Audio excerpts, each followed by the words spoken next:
CNN 10 is back in session, and we know a lot of you are just getting back into the swing of things for the fall, so thanks for doing that with CNN 10. I'm Carl Azus. Schools across America are charting different paths forward during this coronavirus era we're living in. Some are back in session, some have delayed their start dates, some are online, part-time or full-time, and some have opened only to close again within a couple days because of coronavirus. This reflects just how different the picture looks in different parts of the United States. Since COVID-19 started spreading beyond China early this year, more than 5 million cases, roughly a quarter of the worldwide number, have been diagnosed in the U.S. And with back-to-school season underway, new research is coming out about the number of children infected. Two prominent medical organizations say from July 9th to August 6th, about 180,000 American children were diagnosed with COVID-19. Since August 6th, more than 380,000 kids have been infected.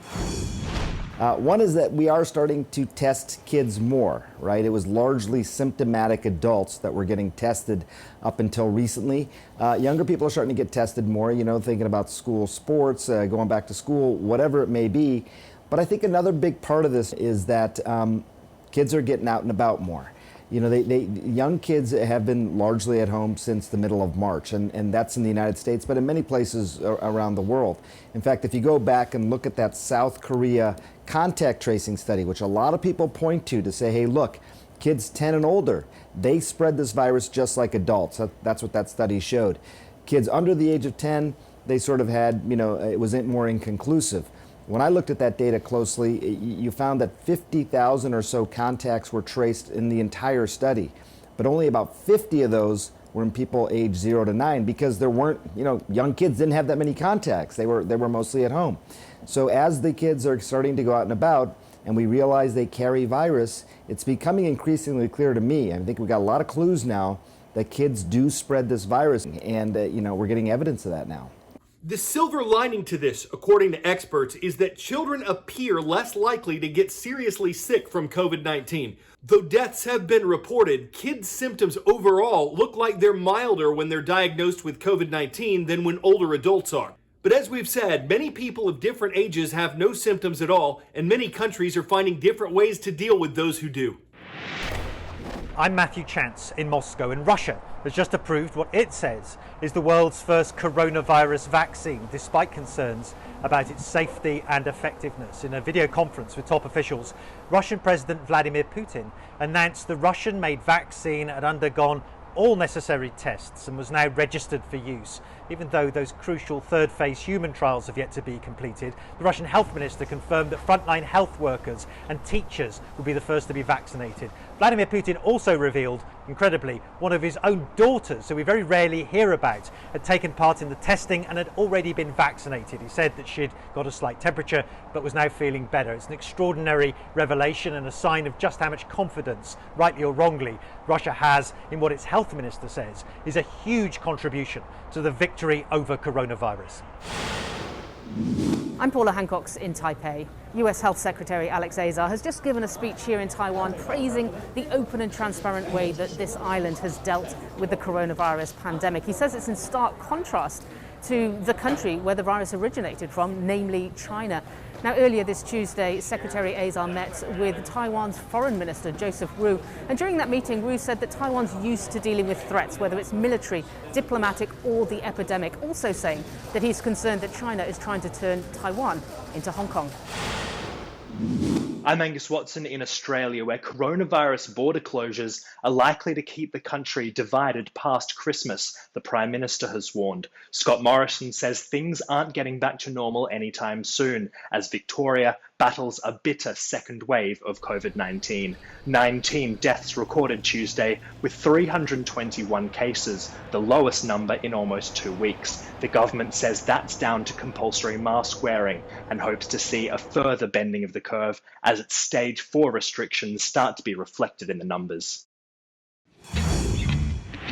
10-second trivia. Musical.ly was an application that became part of what brand? Spotify, TikTok, Pandora, or GarageBand? A Chinese company named ByteDance acquired Musical.ly in 2017 and rebranded it as TikTok. The clock is ticking for TikTok in the US. Earlier this month, President Donald Trump issued an executive order that could eventually shut down TikTok in America. How? Possibly by keeping TikTok from updating with new software, by keeping US companies from advertising on TikTok, and by forcing Apple and Google to take it off their app stores. This is all according to National Public Radio. Why? TikTok collects tremendous amounts of information from the people who download it. It's not just the videos they record and view and share. It's whatever they search for on the internet. It's wherever they go with their phones. Because the video sharing app is owned by a company in China, the Trump administration says that the info TikTok collects could be shared with China's Communist Party, putting Americans' personal and possibly federal information at risk. TikTok is reportedly planning to sue the Trump administration over the ban. A source that NPR spoke to, who's involved in the lawsuit, says the president's executive order isn't based on facts, but on speculation. However that plays out, it is possible that an American company like Microsoft or Twitter could buy and operate TikTok services in the US. If that happens, and if the data that TikTok collects from American users stays in the US, then the Trump administration may allow TikTok to continue operating.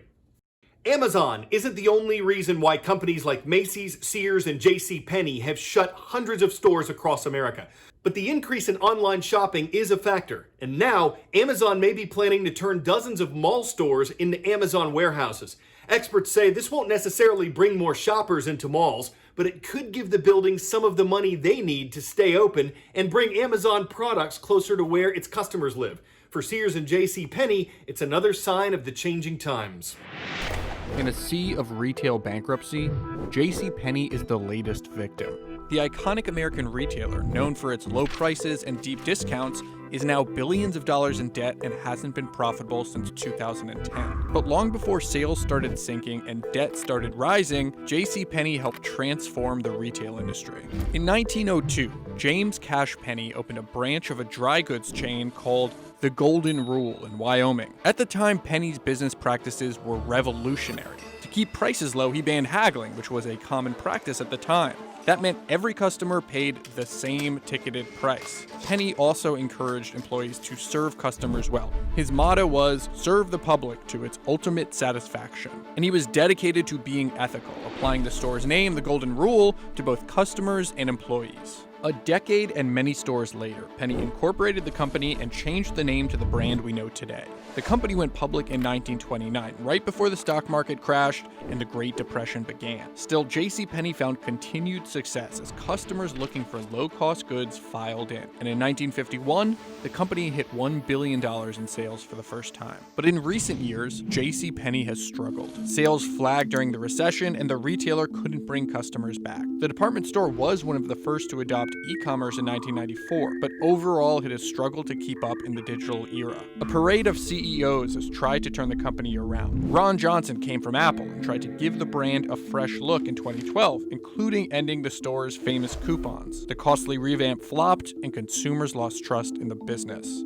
3 other CEOs have followed, but they all have yet to restore the company to its once and former glory.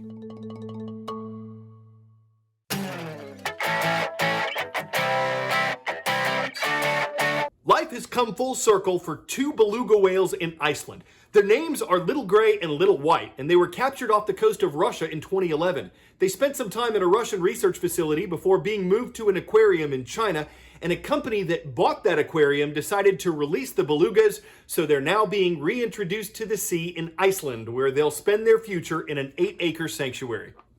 We bet they're whaley excited about it. They might have thought their re-echolocation was a fluke until the first one in said, "Baloo, gotta see this." Woo!